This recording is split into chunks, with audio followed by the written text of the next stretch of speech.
Good morning, everybody. Bonjour tout le monde. Thank you for being here today, and for those of you watching via webcast.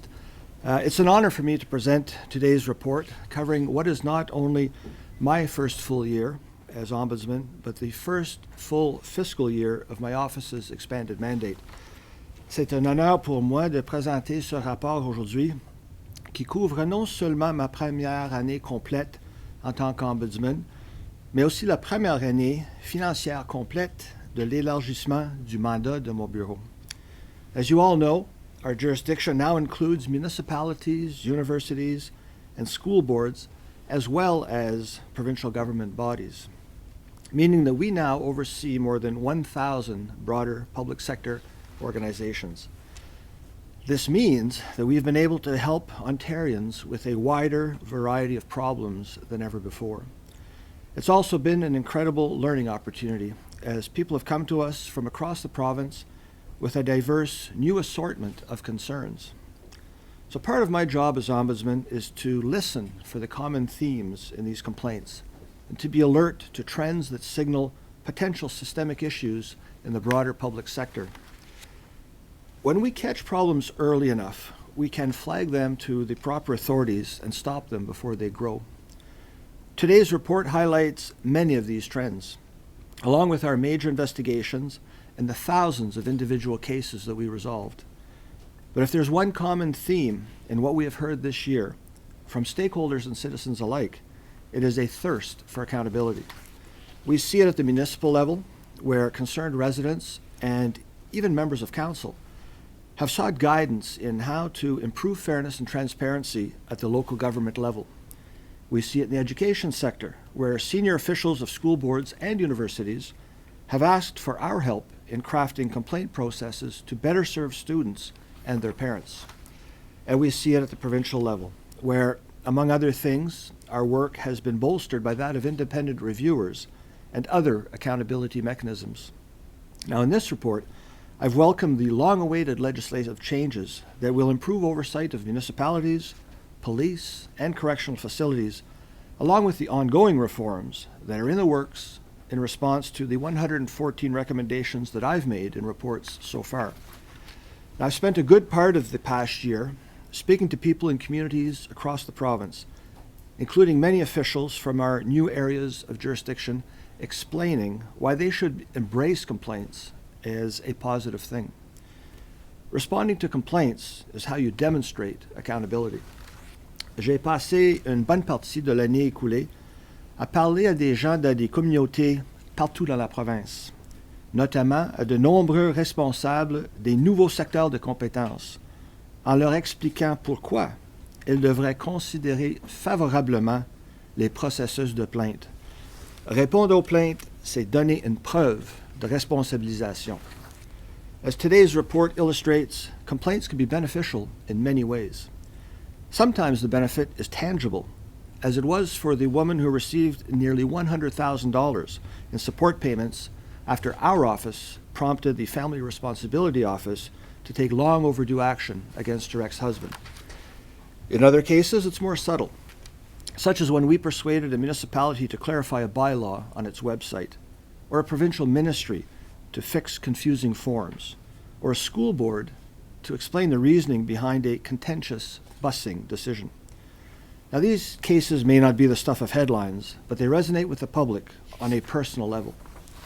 Take the story on page 30 of a very sick woman who was told that she would have to travel from Oshawa to Toronto to have her disability benefits reinstated. Now, this was a huge obstacle for her. Our staff talked to disability support staff in both cities and arranged to have someone go to her in Oshawa instead. It was a simple, common-sense resolution, but it meant a great deal to that woman and her family. It's that kind of quiet, behind-the-scenes help that our staff provide every day. Now, of course, we also work towards broad systemic change, like abolishing indefinite solitary confinement or transforming services and supports for adults with developmental disabilities. These are both still works in progress, but progress is the operative word.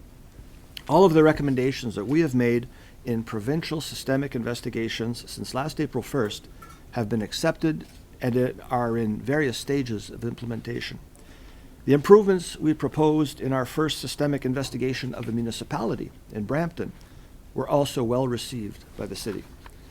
Our first systemic report related to school boards involving the school busing issues in Toronto will be out later this summer, before the new school year begins. Tout au long de l'année écoulée, nous avons pu mettre à profit nos excellentes relations avec les parties prenantes, anciennes et nouvelles, pour apporter des changements positifs. C'est avec hâte que j'anticipe de bâtir sur ce fondement dans les années à venir. Et ce rapport vous présente une esquisse de certaines initiatives que nous avons planifiées. Ça fait partie de notre engagement à travailler dans la transparence et la responsabilisation de notre côté. Throughout the past year, we've been able to leverage our excellent relationships with stakeholders, old and new, to effect positive change. So I look forward to building on this foundation in the coming years, and you can find an outline of some of the initiatives that we have planned in this report. This is part of our commitment to transparency and accountability on our end. So on that note, I'd be happy to take any questions that you might have. Mr. Dube, given that you've spent these months investigating the busing issues, when the school boards now are telling parents and the bus companies that everything will be fine in the fall, on what you found, do you think that parents can trust that everything will be fine? Well, I would say that we're still in the process of investigating that. We've finished our fact-finding, and so I don't want to preempt that report too much, but we look forward to the school board's response to our preliminary report, and we should be getting that in the next couple of weeks, and the report will be out well in time before the school year begins. Is there anything you can say about that? Were there anything Just that we received great cooperation from the various school boards. They're open to change, and they've been working on the problems, and actually I think that we've seen a lot of action even during the course of our investigation, which is not unheard of. It's not uncommon for entities to start working on solutions to problems as we progress our investigation, and we saw that with the school boards. So I think that what we'll observe is that some progress has been made. Quand vous parlez de soif de responsabilisation de la part des citoyens, des intervenants, qu'est-ce que vous voulez dire ou qu'est-ce que vous avez entendu dans la dernière année? Dans les années récentes, il y a eu une augmentation de responsabilisation à travers les divers officiers de l'Assemblée législative, par contre. Donc, n'importe quelle mesure qui augmente la transparence et la responsabilisation est bon pour la démocratie. Donc, ça donne plus d'options. Les gens qui sont aux prises avec des problèmes avec des divers ministères ou des différents organismes du secteur public ont maintenant recours à plusieurs mécanismes, si vous voulez, de plainte. Et c'est des bonnes nouvelles, puis c'est bon pour la démocratie. Mais est-ce que vous en voulez davantage? Est-ce que c'est ça le message que vous voulez lancer avec votre Non, rapport? je dis que les gens apprécient ce qui a été fait jusqu'à date, puis ça fonctionne de mieux en mieux. Dans notre nouvelle juridiction, notre nouvelle ère de compétences, je pense que nous travaillons pour avoir les mêmes genres de relations que nous avons avec la province, parce que ça fonctionne assez bien. Nous avons des relations de confiance et de crédibilité avec les départements puis les agences de la province. Donc, on espère bâtir les mêmes relations avec les autres secteurs, que ce soit les municipalités, les universités ou les conseils scolaires. Can you elaborate as to what kind of complaints you received on special education and how you were able to help? Because it sounds here like you weren't really able to help formally. Well, I don't know what you mean by formally, but what we do is we bring people together if the complaint processes. So what we don't do very often is delve into public policy. We don't second-guess policy decisions, but what we do make sure is that public sector bodies have a robust and effective complaint mechanism so that people can be heard when they have an issue with that body. And so whether it's educational institutions or other public sector bodies, we help them make for very robust complaint mechanisms. We give them the rules that they can follow, and that helps them interact with the public in a more meaningful way. It helps them hear and resolve problems, and in the end, in the long run, that builds trust and confidence in that organization. In regards to the driver's license suspensions and reinstatements that you've been investigating since May, what have you found when you've drilled down into that problem? What is the problem with the ministry notifying people of suspensions and that not getting through? Is it a problem with their mailing system? Is it a computer problem? Well, those are all things that we're looking at. We haven't concluded our investigation yet, but those are all avenues of investigation. We're looking at where it does break down, and it's a bit early to draw those conclusions. I can say that we're getting good cooperation from the ministry in that investigation as well. And but those are the kinds of things we're going to look at. Where does it break down? Where are the weak links? And we all know what the outcome has been with respect to some of those problems. People finding out years after the fact that they've been suspended, and if their insurance is invalidated as a result, that can be pretty catastrophic from a financial point of view. Have you been getting any more complaints about that since this all? Yeah, we went have. public? We have actually. I haven't memorized all the stats, but and the numbers, but we have received a number of additional complaints. I don't have the numbers on that, but we're completing the fact-finding this summer, and we hope to start drafting a report this fall. Quel impact ça a eu l'élargissement de votre mandat? Là? Corrigez-moi si je me trompe, mais j'ai l'impression qu'il y a eu moins de plaintes cette année que l'année dernière. Est-ce que ça a joué avec l'élargissement? Ou que... C'est difficile d'en tirer des conclusions. Je dirais que les plaintes ont baissé un peu depuis que nous avons perdu la surveillance sur Hydro. Donc ça a affecté le nombre de plaintes, je pense que dans une grande mesure. Et maintenant, avec les municipalités, les plaintes sont plus visées.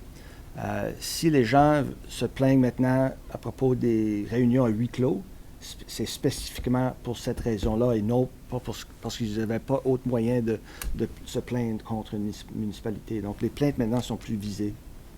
Why did the FRO have such a hard time establishing that the man's spouse, the man's wife, had died 13 years previous, and yet it took the $40,000 out of his pension? It seems kind of basic to call the consumer ministry or the death registry and confirm that. Why did you have to intervene? Why couldn't FRO figure that out? Well, what I've noticed in roughly the 10 years that I've been an ombudsman is when you have problems like this with the bureaucracy and with systems, it's less often the result of some malicious civil servant and more often the result of some policy or procedure that they have to follow, that they are not entitled to, they don't have the authority to depart from very often. And so that's where we add values, by stepping in and first of all, notifying them of the impact of the application of some of these rules, because when you apply rules universally, they can lead to unfairness, sometimes even absurdity. So what we do is we step in those situations and propose corrective action. So what specifically did you do in this case? Well, we pointed out to them and made them see where they missed the ball. I wasn't involved in the investigation directly, but what we did point out to them is that the gravity of the problem, and it caused them to look at their processes. And I think that's the thing with FRO. What I will say is that although the numbers have maintained a certain level, I think a few things that I've observed is that there are always going to be a lot of complaints in FRO, given the nature of the conflictual nature of divorce and the enforcement of settlement. And we've seen new leadership there. We've seen new processes put in place, a service charter, service standards. And so this is the first year of a 3-year plan that they're putting into place. So what we're noticing is that although the complaints are at a pretty consistent level, we're getting much faster resolutions. Things are escalating a lot faster, and I think that's part of that's a result of the work that we've been doing with FRO and the pressure that we've kept on. Because the way it's stated here in your news release, it almost sounds common sense. This woman received $100,000 in support payments owed by her ex-husband after years of inaction by FRO. The FRO has been cited so many times for lacking staff, for not chasing things down for a year or two. So Yeah. I guess I come back to what is the dysfunction there that allows you guys to find $100,000? Because it sounds like she had all the evidence. Yeah. Sometimes it's just a willingness to look at the problem, and an unwillingness to look at the problem until a third party intervenes. Sometimes it's as simple as that. Is that apathy or incompetence? It can be a number of things. Sometimes it's inadvertence, and sometimes there's a culture in different. I'm not speaking specifically to FRO right now, but we've seen that in various bureaucracies, that sometimes there is an apathy to look for. Sometimes it's a matter of interpretation. Sometimes people are called upon to make an interpretation that sometimes is beyond their competence, right? So that's a structural thing, that's a systemic thing, and that's again where we could step in. We've seen that with FRO, a misinterpretation of court orders that have resulted in really some hardship being caused to people, and so That's part of the process that they're looking at, is to improve their interpretation of court orders. Do you leave them with a takeaway, like FRO? Not everybody's going to have the fortune of you being able to step in and fix it. How do we? Well, how do we that's leave the FRO? that is the aim of the work that we do when we deal with ministries or departments or public sector bodies, is to help them improve their processes. First of all, make them aware of the problem and propose some measures for corrective action. And we've been pretty good in doing that, especially with the province. And the track record is pretty good. And I think that the quicker resolutions that we're getting with FRO speak to that. And the goal is to make sure that people don't have to come to us as often in the future, right? So that their processes are improved. It's early days. Like I said, they have a pretty ambitious 3-year plan. They're in year 1. But one thing we've known in dealing with them week in and week out is they're very seriously addressing the issue. They're working on it. Comment vous avez réagi là, dans ce cas-ci précisément là, de cette femme qui a réussi à percevoir 100 000 grâce à votre aide? Comment vous avez réagi avec ce cas précis? Ben, d'abord, nous avons réussi avec un peu de satisfaction, vu qu'on a réglé le problème pour cette dame-là. Puis également, nous avons souligné le problème, puis le bureau de responsabilisation est au courant de leur problème maintenant. Ils travaillent actuellement à régler ces problèmes et mettre d'autres mesures en place. Donc, il y a du progrès. Ça vous dit quoi que vous ayez dû intervenir? C'est que dans tous les systèmes bureaucratiques, il y a des choses qui ne fonctionnent pas de temps en temps. Et c'est pour ça que nous sommes là.